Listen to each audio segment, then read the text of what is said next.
Hello, Garland Nixon here, and good old Justin Trudeau has apparently somewhat bitten the dust, and we're starting to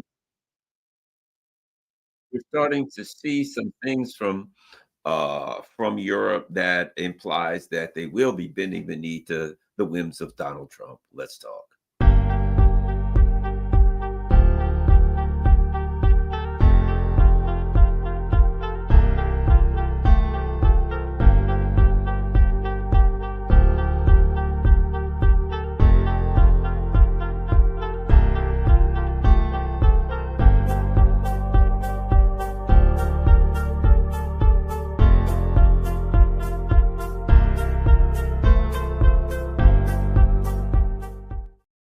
Hello, hello, hello. The what we'll call him, the man in blackface, Justin Trudeau, apparently has announced that he's resigning as the leader of his party, and that he will be, I think, stepping down as the prime minister as soon as they elect a new leader, something like that. Sounds suspicious. Sounds like to me that he just wants to maintain his party in power, doesn't want to do like a major election or something. So sounds like to me the usual slick willy kind of moves going on by Justin Trudeau, a man who you want to talk about a guy who is devoid of testosterone. I mean, I saw this guy. I remember when I first saw that his wife was divorcing him, right? And I saw him sitting in a manner where his like legs were curled up, and I looked at him and I'm like, yeah, I understand why she's leaving that dude. You know what I mean? He is the kind of guy that women leave. Simple as like that. I mean, I don't know what's up with this dude, but he is weak, weak, weak, and he's about what you expect in the neoliberal world. You know what I mean? The whole neoliberal world where the push is for like feminized men and masculine women. You know what I mean? The girl boss. Every movie's a tough, strong woman that doesn't make ever any mistakes and knows everything and blah blah blah. These caricatures of the strong woman, and in those movies, the men are all some cowering, stupid little idiot that needs to be told what to do by a woman. Look, that's Justin Trudeau. He could always go to Hollywood. He could be a movie star. He would fit perfectly in one of the new Disney movies, or maybe a new superhero in movie where, you know, his job would be great. He would be perfect. He'd just stand there and some strong, diverse group of women would all run up to him and like just kick him in the groin. And he would just like curl up into a ball and suck his thumb and crawl into a corner and say, lay there in the fetal position. That's the perfect job for him. That he could be a stunt man per se, right? If you think about kind of a stunt man, he gets kicked in the groin, he cries, he falls on the ground, he curls up in this fetal position and begs for mercy and sucks his thumb. And you know who would be a guy right beside him? Olaf Scholz. Yes, that's right. The old one-eyed pirate. Those are the guys who could be the unmanliest men on earth.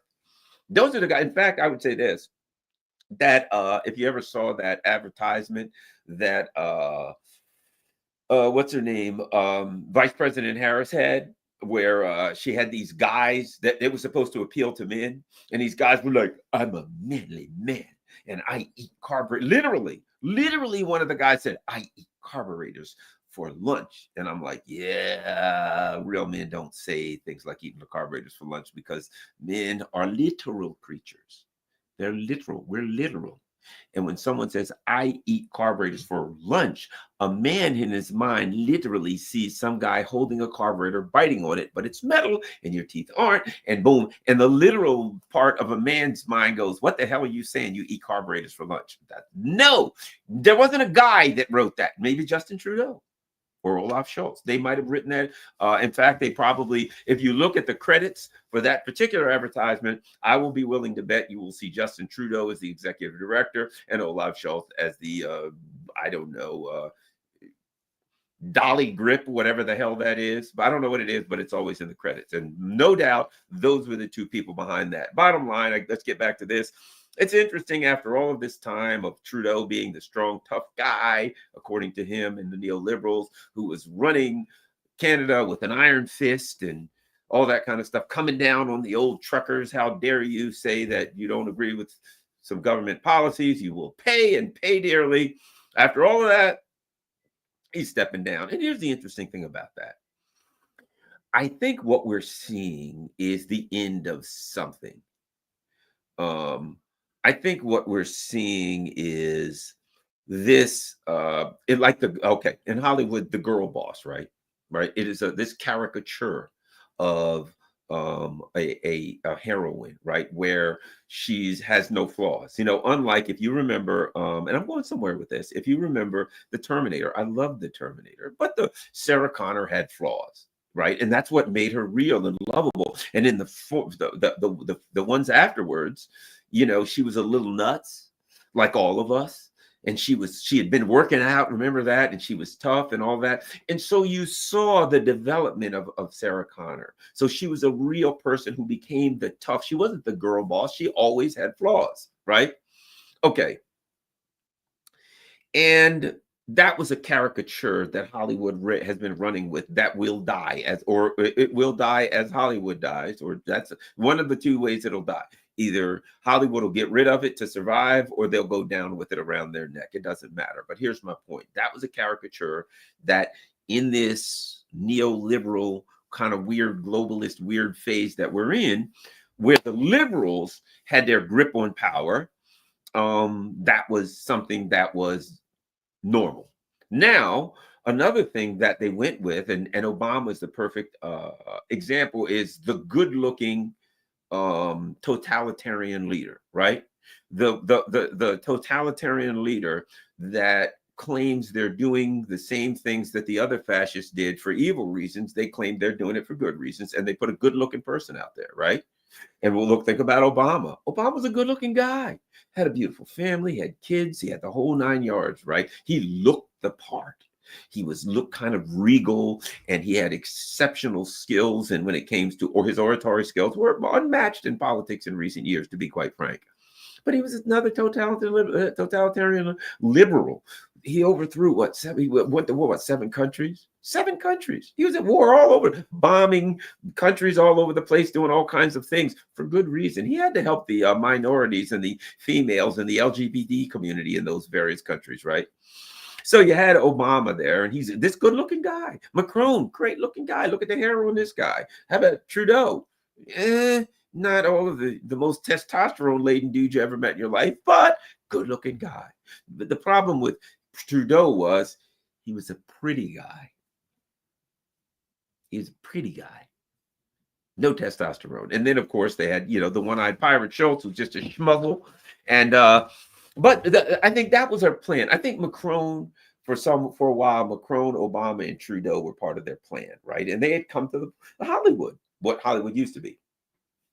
And that was, wow, we make a movie with lots of good-looking people in it, and people will think it's real and support it. No, hooray, right? And that was the plan. These guys were all good-looking. But ultimately, the problem was, the people had to face the truth about their economies, about the truth about their policies, and the result had to live with the results of their policies.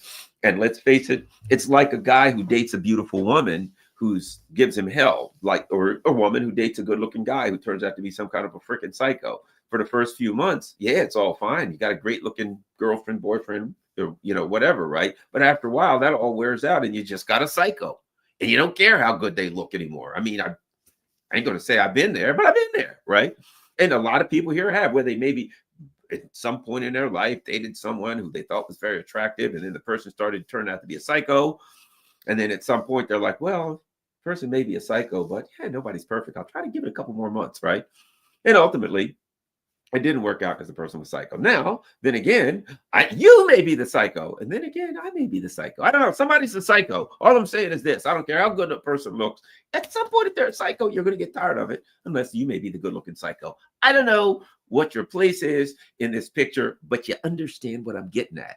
Ultimately, Obama, Macron, and Trudeau turned out to be psychos, and the people had to deal with their warmongering madness, giving everything neoliberal to the rich, and now they're getting shoved aside, and they're replacing them with something else.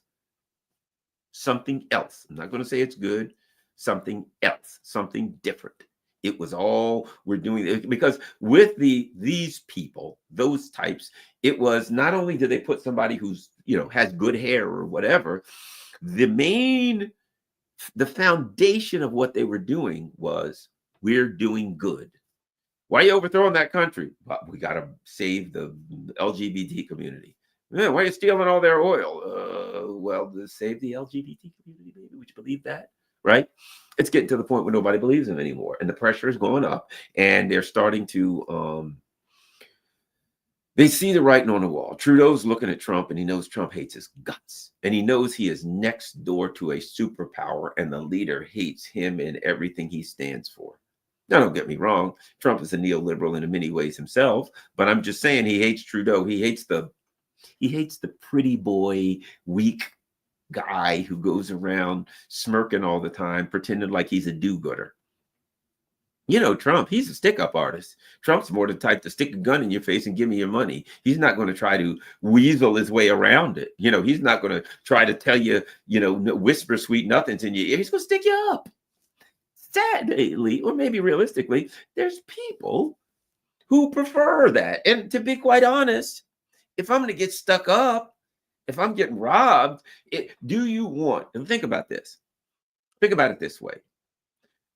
You're a guy, the pretty girl comes up to you and meets you in a club, and she says everything and whispers sweet nothings in your ear and tells you all the wonderful things she wants to do. Oh, come back to my house. We'll have a cup of tea. The guy comes back, has a cup of tea, and the tea has some knockout drink in it. And she, he wakes up in the morning and he's laying in an alley naked with all of his money gone, if he's lucky. Right? Okay. So she was beautiful. She drew him in. She swindled him out of his money. Or a guy that just walks up, sticks a gun in your back, takes your wallet and runs off. Yeah, I'd rather be standing there without my wallet, still alive, than I would wake up naked in an alley the next day, if you think about it, right? That's the difference. Trump's the stick-up artist. These people are the pretty girl who they give you the Bill Cosby treatment, if you know what I'm saying. Anyway, well, that's the old Bill Cosby treatment ain't working like it used to be. And we're seeing what we're really seeing is a shift in Western politics and a shift in Western political rhetoric and political method, because the ruling elite uses different methods to try to bamboozle you. And just for a while, they just thought, okay, the Macron, Obama, Trudeau type of method, will use that. And if it worked well, then they would, continue with that. They'd find somebody else that looked good with good hair and a cute looking little family or whatever they got. And then they would use that to swindle you and to continue to do their evil, to continue their evil work. Now, I think what we're seeing is a time where I think the ruling elite are going to try. I think they want to go in a different direction.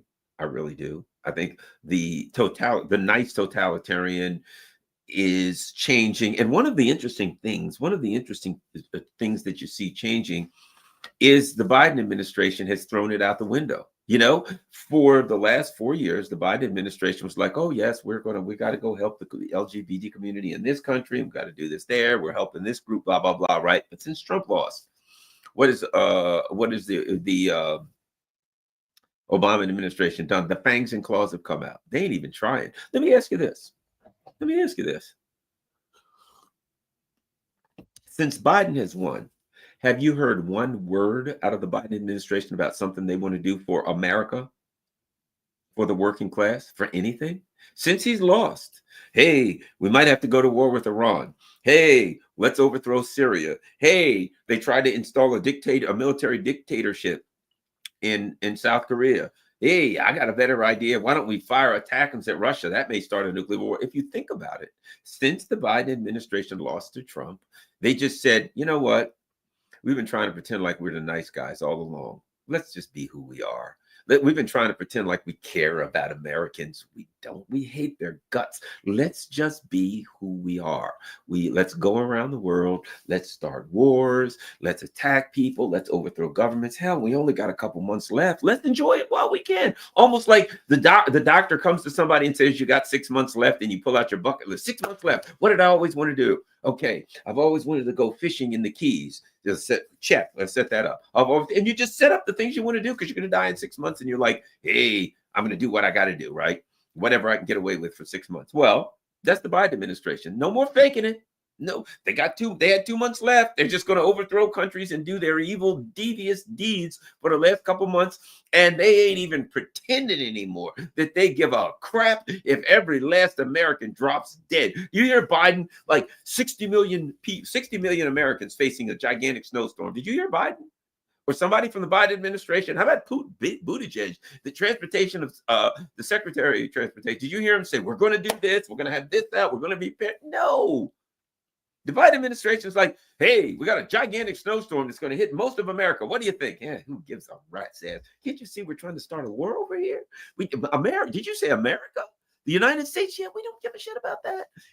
South Korea, Israel, Syria, whatever, Lebanon, Iran. We haven't even bombed Iran. And you're talking about these stupid Americans and their snowstorms. Really? Get out of my face with that. That's where the Biden administration is. They couldn't give a crap less. And Biden's got to get his pardons together. He's got all the criminals, basically his entire administration and everybody who's dear to him. So my point is, through all that is things are a-changing. Things are a-changing. And if you want to understand who these monsters are, watch this. I love this. This was from The Hill. Let's take a look at this post I got. The Hill. This is The Hill's Twitter account. This is The Hill. And this is from their Twitter account. Vice President Harris gently ribbed Bernie Sanders during the official Senate swearing in on Friday. Now, a lot of people would say, why would she be there if you understand U.S. civics? Vice President Harris, as the vice president, is officially the leader of the Senate. The Senate is headed by,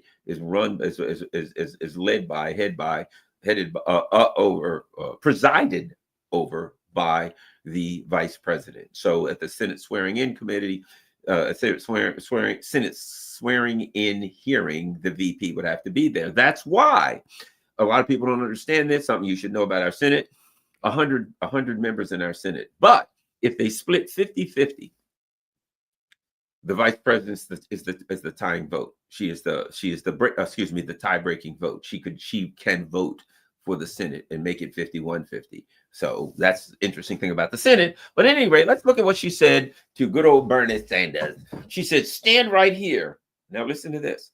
Although that is not your nature to just stand where you're told to stand, but give it a try. Well, I would argue it is Bernie's nature. Bernie's nature is to pretend, not to stand where that. He is to say all the right things to the working class, but then when it's time to vote, his job is to say, oh, we got another warmonger who wants to kill us all in the Civil War, but we got to stop Trump. And so he's tell us that warmongering or whatever, or neoliberalism or capitalism or whatever he wants to say, his job is to tell us it's bad until such time as the election comes around. And then his job is to tell us the most important thing we could do in the world is to vote for the person who's going to wipe us out, destroy us, start wars, rob us blind, and take us in a direction we don't want to go. So I am not overly impressed by Bernie Sanders. But my point being, isn't it interesting? Because VP Harris gives it all up right here, where she says, stand right here, although it's not your nature to just stand where you're told to stand, but give it a try. That is fascism, totalitarianism, authoritarianism. My job is to tell you what to do. Your job is to stand there and do it. That's not your nature, but give it a try.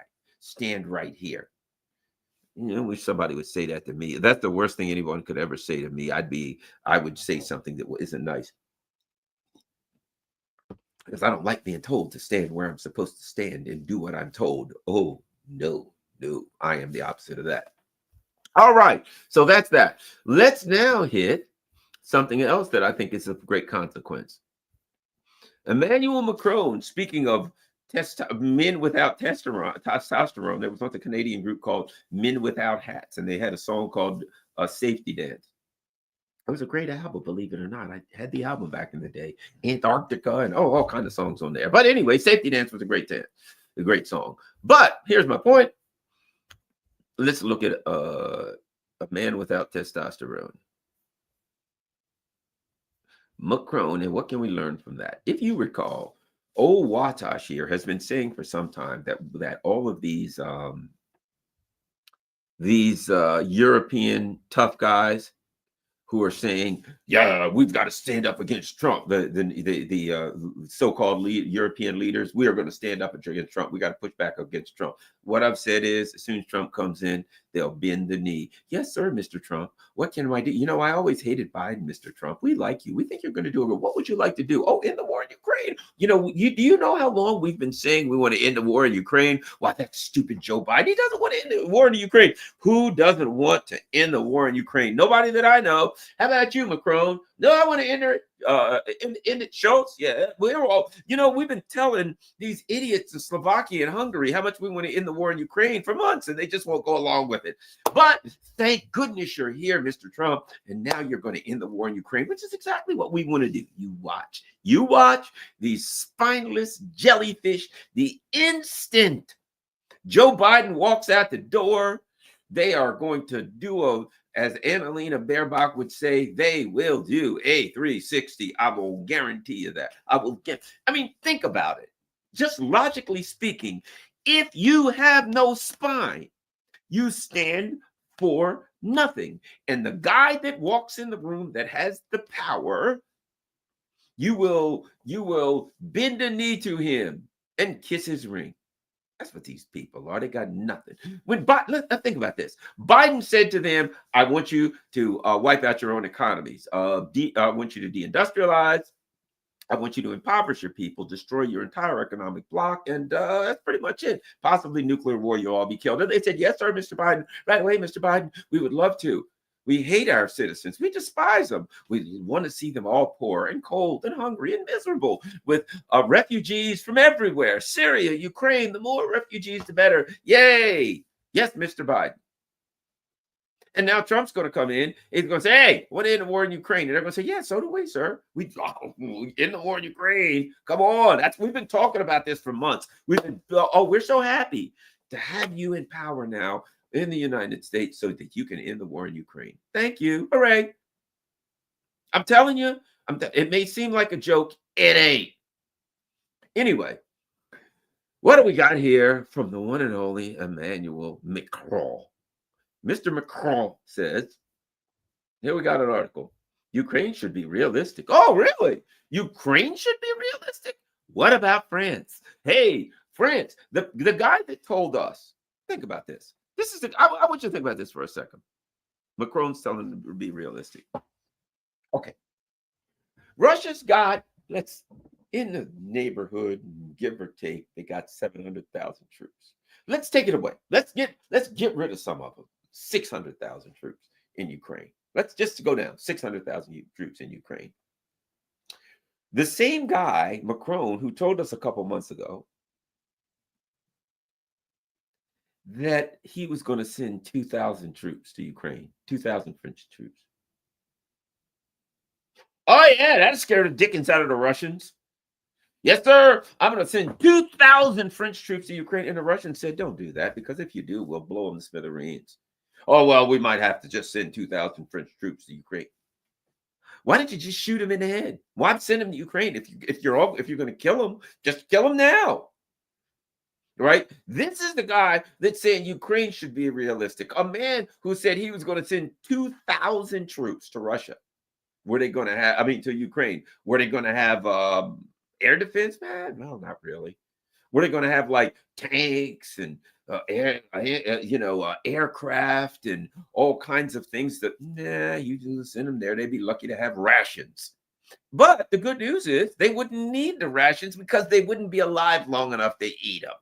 So a man who thought that 2,000 troops in Ukraine would be a good move is now saying that Ukraine should be realistic. Let us continue. Let's look at this article. Resolving the Russia-Ukraine conflict will not be quick or easy and require Kiev to face the issue of territory. Face the issue of territory? Well, let's see. The Russians took their territory and ain't going to give it back, and ain't nobody that can take it back.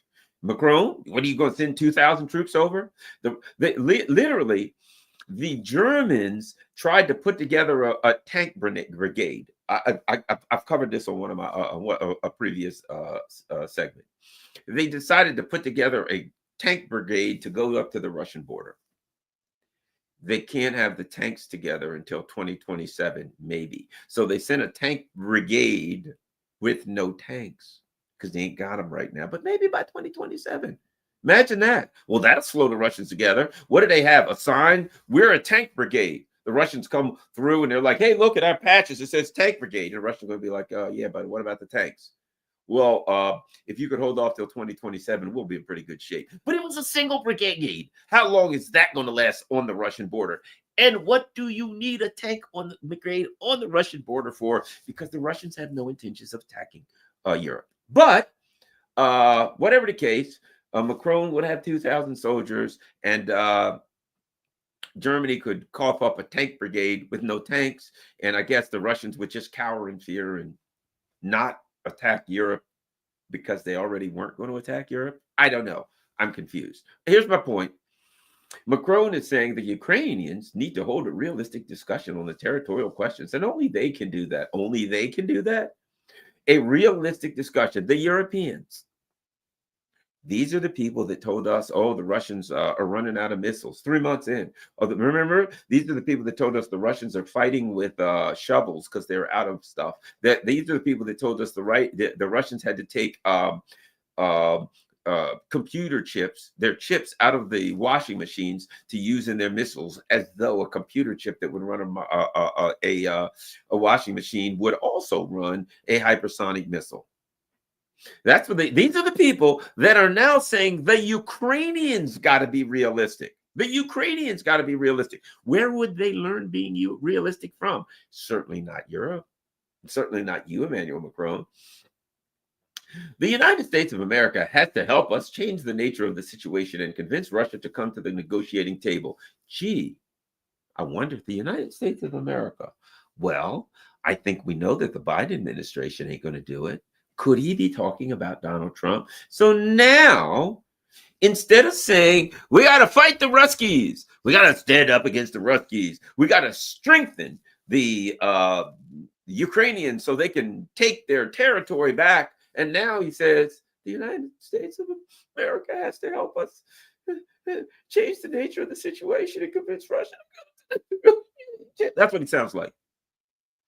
A wimpy. He sounds like Justin Trudeau looks.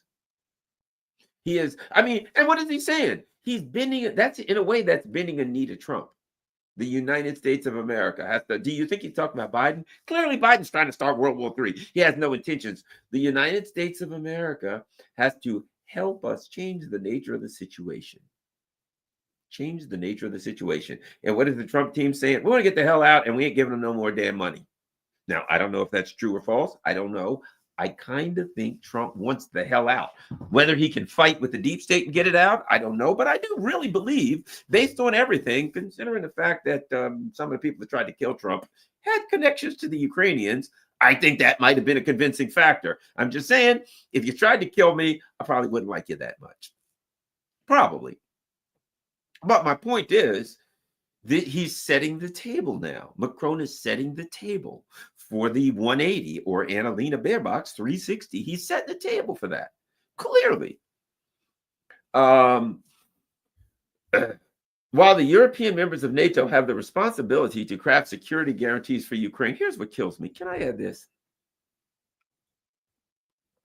European security guarantees for Ukraine. You got to love that. You know what that's like? That's like Mike Tyson is about to beat you up. And I say, let me tell you something. Let's make a deal with Mike Tyson so he doesn't beat you up. and I will give you a security guarantee that Mike won't beat you up. How am I going to do that? What am I going to do? Beg Mike Tyson? I certainly don't have the imposing physical stature to frighten him. Hey, I'm going to guarantee you Mike Tyson ain't going to beat you up. How? What are you going to do? Threaten Mike Tyson? I'll look at Mike Tyson and say, well, no, not exactly, because he'll kill me with his bare hands. Okay. How are you going to give me, Garland, a security guarantee that Mike Tyson won't beat me up? I'll write it on a piece of paper and give you the piece of paper. That's the best I can do. Now, if Mike Tyson actually tries to beat you up, I'm going to run. I tell you what I'll do. I'll call 911 and I will call a hearse, because he's probably going to kill you and we'll need, to cart your body away. But that's the security guarantee. The best they could give. First of all, security guarantee to Ukraine. They're trying to do that now. That was their plan. Their security guarantee was, we're going to give you all of these weapons. Their security guarantee is, we're going to sanction the Russians.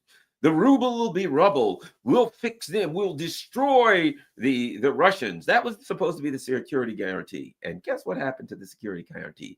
It didn't exactly work like they planned. They've already tried. Ukraine, listen to me. Hear me out. They've already tried to execute their security guarantee. That's what this whole thing was about. You were a sap, a schmuck, a sucker. You were bait. I like to go fishing.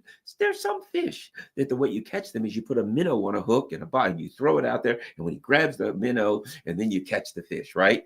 You were the minnow. You were the cheese in the trap. You were expendable. What do you think? When I put the minnow on the hook, I'm like, hey, I'm trying to catch a big fish. We're fishing for flounder today with minnows, but we better have great concern with the minnows. We wouldn't want their scales to get ruffled. No, that's what a minnow is for. His job is to be bitten. Unfortunately, he gets bit. Every now and then you pull it up. Hey, did you get a flounder? No, darn it, he bit my minnow in half. Put another minnow on. That one got bitten in half. It happens in the fishing game, right? That was Ukraine. Their job was to get bitten in half.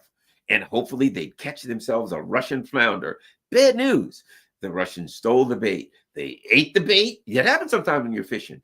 They grab the end of the minnow and pull on it, and you're pulling, and all of a sudden he's gone, and the minnow's gone off. Oh, darn it, they stole my bait. That's all Ukraine ever was. It was bait. And the Russians pulled the minnow off the hook and swallowed it whole. Now, it's over for Ukraine. So as far as their security guarantee, you were never supposed to be secure. You're secure. Think about this. These people, I want you to think about this, just logically speaking. The EU is going to give Ukraine, telling the Ukrainians they're going to give them a security guarantee, right? This is the same Ukraine that had a deal in Istanbul, right? A month after the war, the Ukrainians went to Istanbul in Turkey, sat down with the Russians, made a deal for peace. And NATO came along and said to Ukraine, you can't take the deal. Don't take the deal. So they didn't take the deal. And so Ukraine got turned into rubble. And now they're telling you they're going to give you a security guarantee. The same people, you had a security guarantee. It was called the Istanbul Agreement. A month after the war started, the Russians gave you a security guarantee. It was called a peace deal. If you do this, we'll stop shooting at you. Fair enough. And they signed it, and the Ukrainians signed it, and they were all ready to walk away. And the U.S.'s emissary came and said, don't take the deal. We got you covered. And you've been beat to hell. Now, the people who destroyed the actual security guarantee that you had a month into the war are now saying, hey, you can count on us. Trust us. We'll have you a security guarantee. I have a feeling that any security guarantee that you get from NATO will be as valid as the security guarantee you got a month after the war when they wiped out the Istanbul Agreement and got you smashed to pieces. Any agreement that you get from the West, yeah, Ukraine, yeah, it probably ain't gonna be all that good. I'm just saying, security guarantee, indeed. They also go with the article. While no specific peace proposal has been made public, rumors in the media have suggested that U.S. President-elect Donald Trump intends to propose a ceasefire that would freeze the conflict. Well, that ain't happening. the rumors in the media. First of all, why would we read the media or listen to the media? Rumors in the media said that weapons, that Saddam had weapons of mass destruction. That was rumors in the media, right?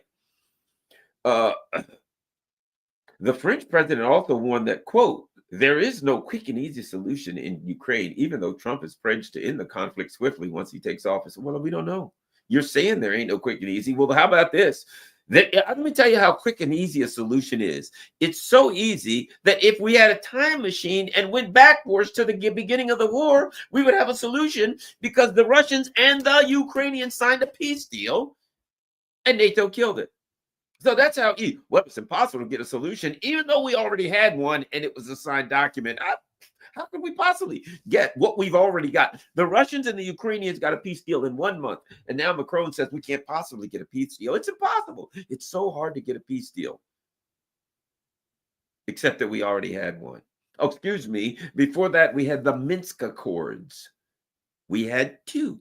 So we've had two peace deals. And Macron tells us, notwithstanding the fact that we've already had two peace deals, getting the third one's going to be really, really tough. Well, maybe because you guys screwed the other two and refused to go along with them, the third one may be tough. Not because of any of the players involved or the mechanics of it, but how can there be any trust when you've already killed two peace deals? Let me continue. Continued support for Kiev is vital for credibility of the West, which would be undermined by any compromises brought by Ukraine fatigue, Macron told the diplomats. Okay. Continued support for support for Kiev is vital for credibility of the West. I don't know if you've been paying attention to the fallout from the genocide in Gaza. Yeah, don't have any credibility. Macron, you lost. Your party got wiped out in your own country, and you're talking about credibility of the West. You don't even have credibility in your own country. Oh, might I add, the Biden administration, which was dragging the world through this crap, they got the crap slapped out of them by Donald Trump. Donald Trump beat everything related to the Biden administration. He beat the Biden administration. He beat the media that liked the Biden administration. He beat the woke culture. Everything that has to do with the Biden administration was defeated by Donald Trump. And you're talking about credibility of the West? It has credibility maybe in the mind of Macron. Your own people hate you, Macron, and everybody hates you. All right. Their credibility would be undermined by compromises brought about by Ukrainian fatigue. No, compromises will not be brought about by Ukraine fatigue. They'll be brought about by the Russian army smashing the living crap out of a proxy army in Ukraine. That's what it is. It's not Ukraine fatigue. Oh, we're so tired. Well, you know what that's like? Again, let's do this. Some guy's on the rope. He's fighting Mike Tyson, and Mike Tyson is on the ropes. And it has him on the ropes, and he's just pumping him like a bag. His head's going, and the guy's head is going like this. And you're like, look, any compromises that you make, such as falling on the ground and begging the referee to, count you out and ring the bell, brought about by Tyson fatigue, will undermine the credibility of all of it. No. The Russians have won the war. The Russians are winning the war. The Russians would always win the war. Last time I checked, Russia is 26 times bigger than Ukraine. Here's what I want you to do. Here's a great experiment. I want you to go out and find somebody 26 times bigger than you and fight them, such as maybe an elephant. Go to the zoo and find an elephant. I want you to grab that elephant by his snoot and yank on it and slap that little elephant a couple times and say, you son of a bitch elephant. Just because you're 26 and a half times bigger than me does not scare me. It's going to be me and you now. And your next of kin will tell me what happened. Hey, what happened? Dad, we'd believe the poor bastard got stomped to death by an elephant. I don't know what came over him. He grabbed the elephant's snoot and yanked on it. There we go. That's what Ukraine did, except it wasn't an elephant. It was a bear. It was a bear. They went over and they smacked the bear and woke the bear up, and the bear wasn't happy. And now I don't see a way out for Ukraine. They were never going to win. And now Not only are they not going to win, they've lost, God knows, a million, a couple million, like a million people dead, and probably twice that many with their arms and legs and crotches and everything else blown off. They got no sperm left for the foundation of replacing the people in their society. They're the world of hurt. This is a genocide. It's another genocide, tell you the truth, brought about by the U.S. government. Okay, so we go on. The new American president himself knows that the U.S. has no chance of winning anything if Ukraine loses. What does he mean by winning anything? Adding that capitulation of Ukraine cannot be good for Europeans and Americans. Capitulation. Well, you know what you can do? Just let them keep fighting.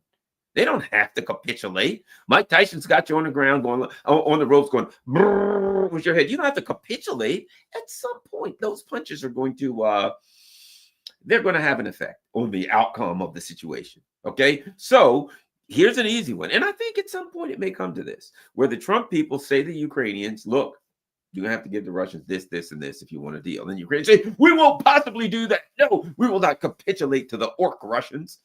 And I think the Trump people at that point will say, "Okay, well, in that case, we can't really provide anything else for you.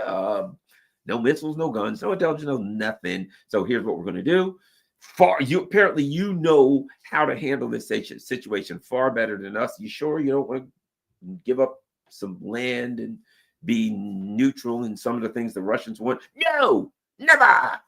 And I think the Trump people at some point say, "Alrighty, well, Macron, you guys that want to keep this thing going, Schultz, you guys that want to keep this thing going, yeah, we're out. We are, as they used to say back in the day, we're 5,000. That was an Audi 5,000. We're Audi. We are Audi 5,000, bro. We're out, and handle it up. Peace. We're out. We'll be over here doing our thing." I think that's like kind of almost an inevitability now. The Ukrainians, they're tough guys. They're not going to put up with the Russians. Why, they will take everything back, including Crimea. They're on the march. They'll end up in Red Square in Moscow, putting their Ukrainian flag and the Azov flag down over, hanging that over the Kremlin at some point, if you hear them tell it. And if I'm Trump, or the Trump guys, I say, well, guys, I mean, I don't want to stand in your way for victory. I mean, you got the Russians right where you want them. Far be it from me to stop you from defeating the Red Army, from doing something that Hitler couldn't do, from doing something that Charles the 12th or whoever the hell he was in Sweden couldn't do. Napoleon couldn't do it. Every single one of them marched in Russia and came back with their asses handed to them. But I suspect you guys are going to be the ones to turn the tables here. Go ahead and handle it. I mean, I think that's the option for Trump. In fact, he should do it beforehand. Why wait? All he needs to say is to the Europeans, give it to them. Say, look, guys, at your continent, I'm screwing things up here, apparently. So, look here. Why don't you guys go negotiate? Now, you get nothing else from me. Nothing.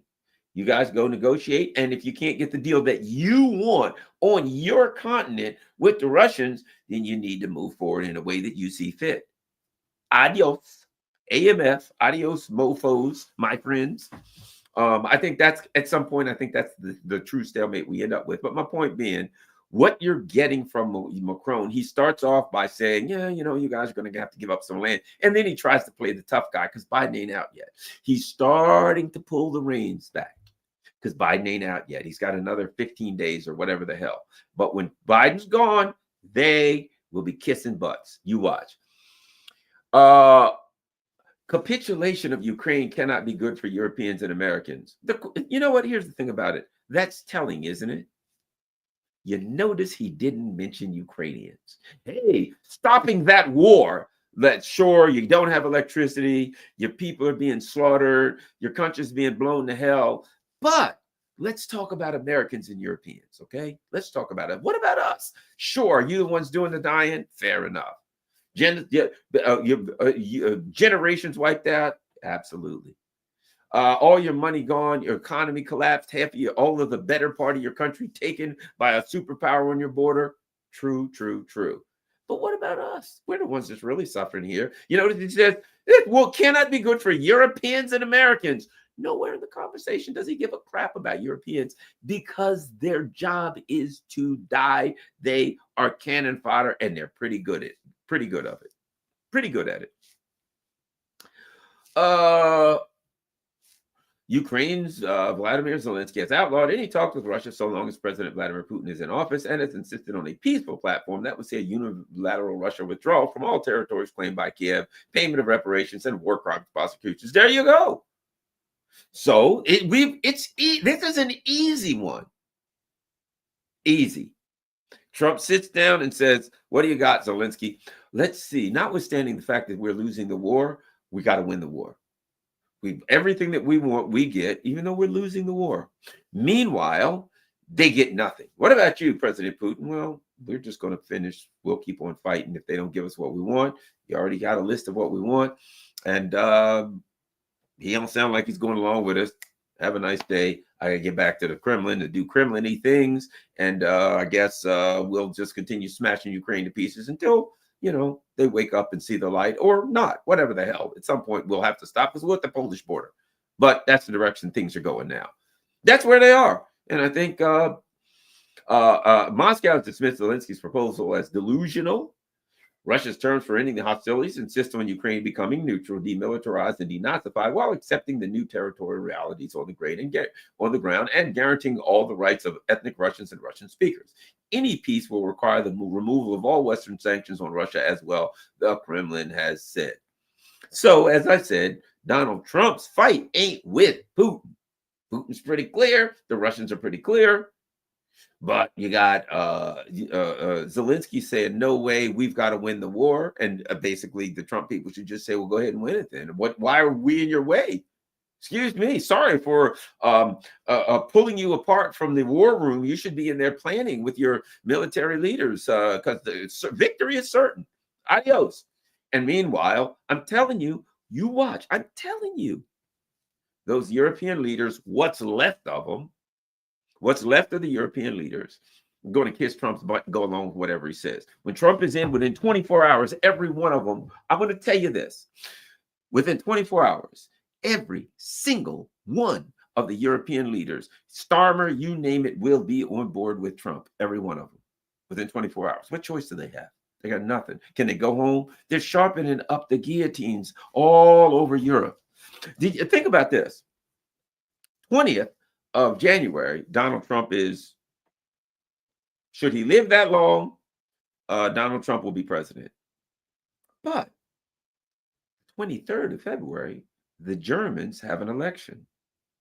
Now, when Donald Trump says, I want out, I suspect most of the Germans will say, yeah, that's a good idea. And what are you going to run on in Germany? Nah, vote for me and I'll keep the war going, the one that you really don't want going.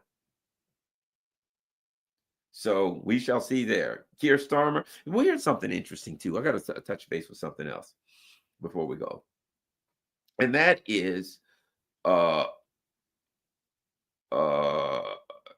Musk. It's interesting. Musk is an interesting guy. He doesn't have a clue about politics or power. He really doesn't. He has no clue.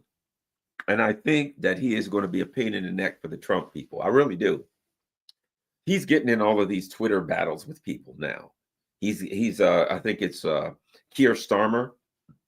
He's going back and he's like saying, yeah, Starmer's got to go. He's sticking his nose in British politics. Oh, this guy. Now it's Farage. Farage, he should be replaced in his party. Oh, Starmer's got to go. Look. Although I will say this. Let me give him credit. Previously, the United States did that in England, but they claimed that they weren't. So, to some extent, you got to give Musk credit for being above board. I mean, do you recall when? Do you recall when? What's his name? Jeremy Corbyn was running. And when he was running, Mike Pompeo said something to the effect of, I'm paraphrasing, but I'm not far away from it. If it looks like he said, we won't wait around if it looks like he's going to win to act. In other words, the United States will not allow the British people to choose someone that they have not approved. Pompeo basically said, if it looks like the British people are going to choose Corbyn, we're going to step in. We don't want him. That will not be allowed. At that point, what is he saying? He's saying that England does not have sovereignty. No, you can't have a prime minister or a party in power that we do not approve. We have veto power. That's what he was saying. So it is what it is. Hopefully, the European people, including the Brits, have learned that they have no sovereignty and independence and they can act on it. But that's that. All right. Well, thanks a lot, everybody. I am actually tired. I've been up all day. Oh, let me show you. So the question is, why am I tired? What have I been doing all day? Well, we had this big snowstorm. And I was out today.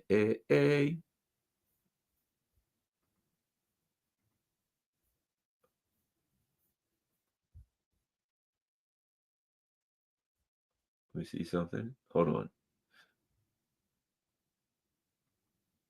Oh, great. I can't get this thing to act right. What I'm trying to do, isn't that weird? That when you, I'm having a time here. I'm just trying to do something. All right, let's give this a shot. All right, I'm going to try. What the heck? It may work, it may not. Oh, here we go. Okay, now we're getting somewhere. So today, hooray! I was out all day. And this is a picture of me. What was Garland Nixon doing today? We had this big snowstorm, right? You will notice a couple things, embarrassingly so. You'll notice the dirty pants. That comes from some poor bastard who fell face down in the snow and the mud and may have or may not have humiliated himself in a snowstorm. That would be me. You'll notice mud on the sleeve there. You notice that mud on the sleeve? Yes, Garland Nixon, when he was out working in the snow, doing snowy stuff, may have at some point gone down face first and ended up sliding down a hill on his snoot and getting a lot of mud on him. Yes, that's what I did. Somebody said, did you break anything? Well, I'll put it like this. My knee ain't feeling so good. I think I smushed it or something, but I made it. This is a bobcat. My best friend has a bobcat. And so what we did was we took, yes, does Garland have a pickup truck? I'm old school, dude. I'm old school. I'm an old school kind of guy. Yes, I got a pickup truck. Okay. So the old pickup truck, 2013 Ford F-250. So the old pickup truck, I went over to my buddy's house. We hooked up to the Bobcat in the snow. We were out there. We were having fun. We were ribbing and ragging each other. I live in Maryland, just outside of Baltimore, right next to the Chesapeake Bay, right? So at any rate, so we hooked the Bobcat up and we go to various friends and families' homes, and we shoveled them all out, and we pushed snow, and we threw salt, and oh my gosh, it was just a fun. Now now you know that really, really down deep, Garland's just an old country boy. Right, down deep, Garland's a guy that, yes, do you see me in a suit and tie speaking in New York, trying to sound like I got half a brain? Yes. But deep down inside, that's who I am. I'm a guy who loves to go out in the snow and hook a bobcat up. Look at that, chains. How cool and manly is that? A bobcat with snow and chains and big pieces of metal and hills that you can fall and slide down and get mud all over yourself like one of the Three Stooges. I'm just throwing that in there. It wasn't a pleasant day, and when it comes to falling on the ground and sliding down a freaking hill. But at any rate, we finally got the Bobcat together. Its diesel didn't want to start, so we went through a few batteries and different things, and we ended up getting it started, and off we went to push snow. So that is what my really cool day was like. It was out there in the snow with my 2013 pickety up truck and my buddies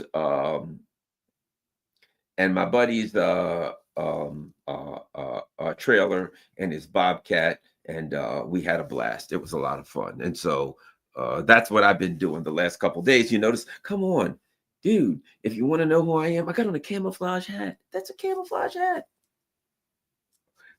when you saw the camouflage hat, you know I got to have a pickup truck. Those two things go together. Actually, I think it's illegal in the United States to own a pickup truck and not have a camouflage hat, and vice versa. To wear a camouflage hat, you got to either own a pickup truck or have a close member of your family who has a pickup truck. I think you can really get a lot of time in jail if you don't do that.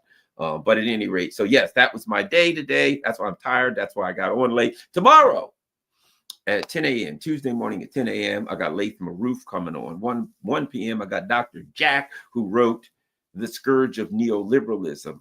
And we're going to talk about BRICS and all kinds of fun stuff with Dr. Jack. So we got good stuff going on. Thanks a lot, you all. And somebody put True Story Garland. I'm not sure what he means. But I guess, could he mean that when I fell and slid down the hill? Well, I can say like this: the dirt and mud all over me, that's pretty good evidence that I went down a hill.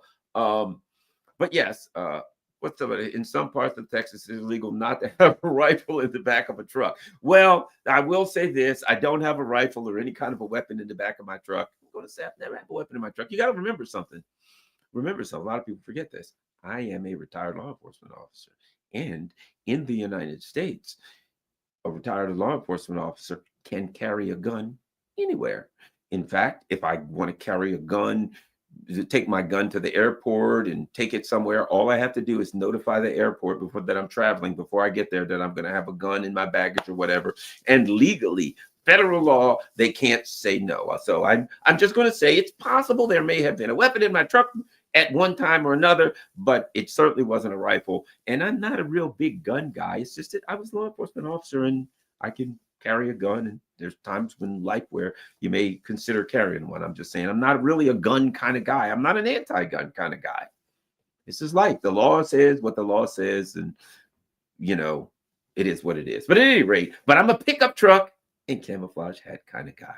So it is what it is. If you hate camouflage hat wearing kind of guys, I got a couple of camouflage hats. I don't know why. I like to fish. Camouflage hat. Come on, dude. All right. Here's the problem though. I got a camouflage hat and a shirt from Banana Republic. Do those two things really go together? I'm not sure. But at any rate, all right. Thanks a lot, everybody. Have a wonderful day. Let's look and see what we have on. Anybody saying anything? Let's look and see. Are there any?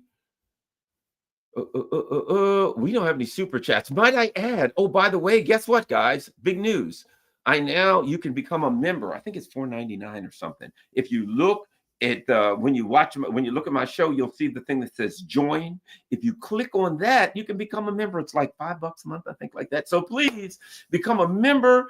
That's a great way to support the channel, and I would highly appreciate it.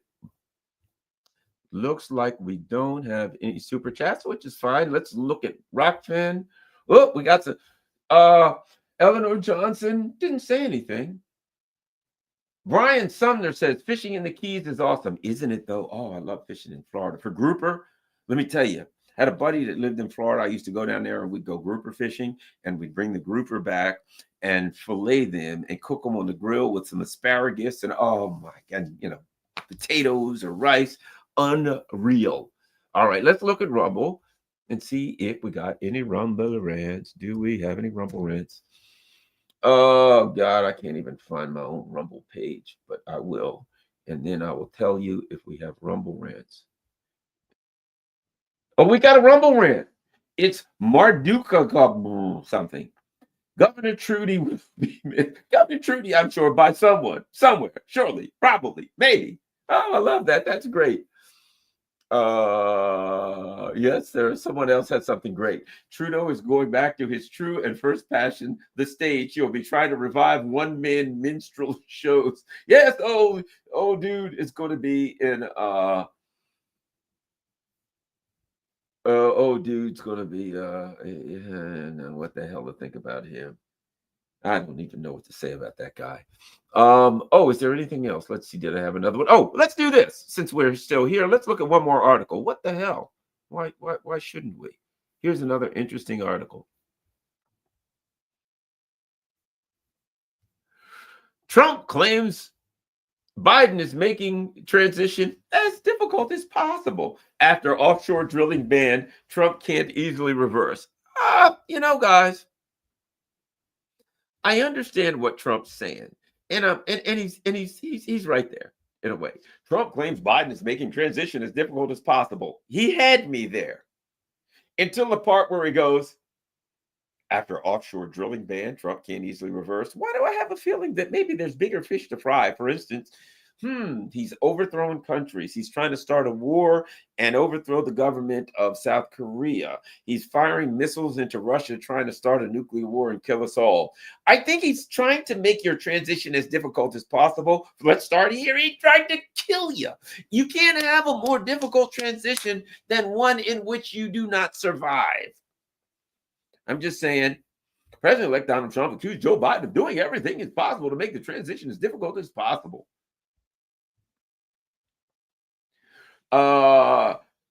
Trump wrote on Truth Social Monday that Biden is using costly and ridiculous executive orders on the Green New Scam and other money-wasting hoax to hinder the transition process, right?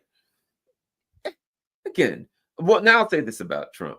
Trump probably does understand to some extent that he can't talk about foreign policy, that he can't say, yeah, Biden's really trying to overthrow governments and do terrible things that to make it difficult, because Trump will be there. Let's face it. What's he going to try to do? Biden, what's today?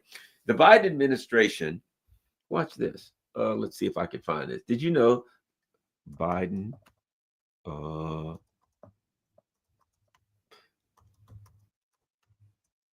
They're threatening to over.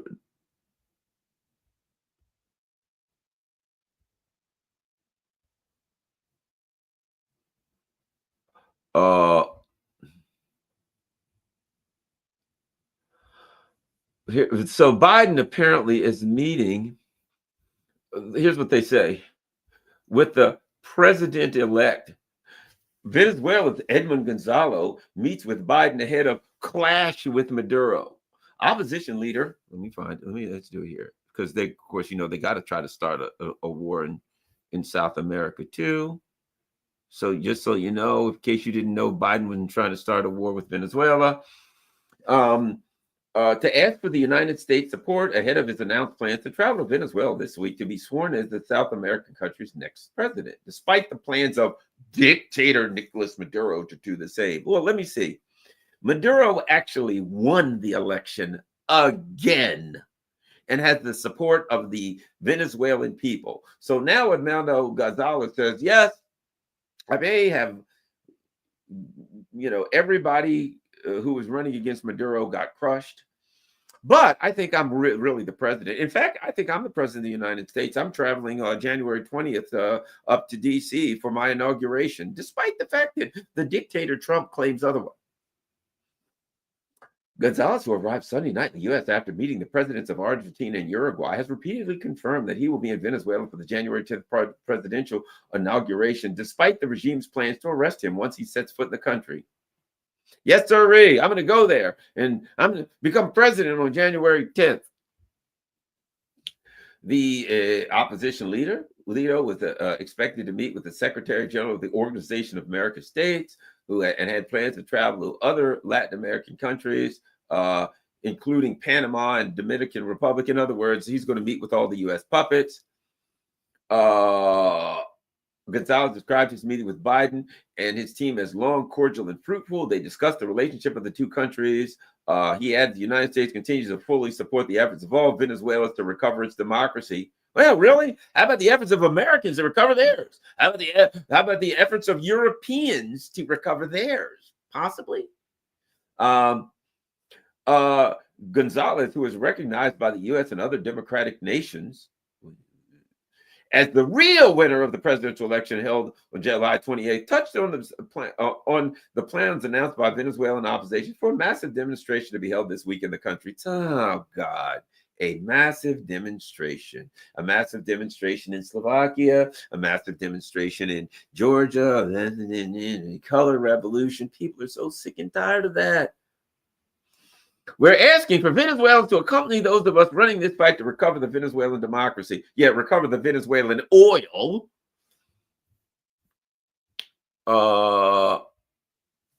He left for Spain to avoid his imminent arrest. Really? So recently he left the country because he was going to get arrested. And now he's going to go back and declare himself president.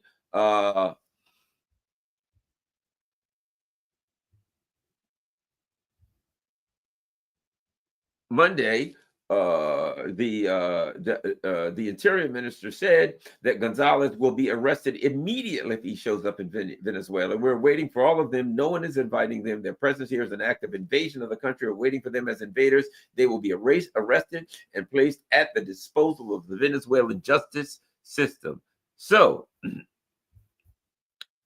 bottom line, let me see if I see another article. Why won't it let me go? Bottom line,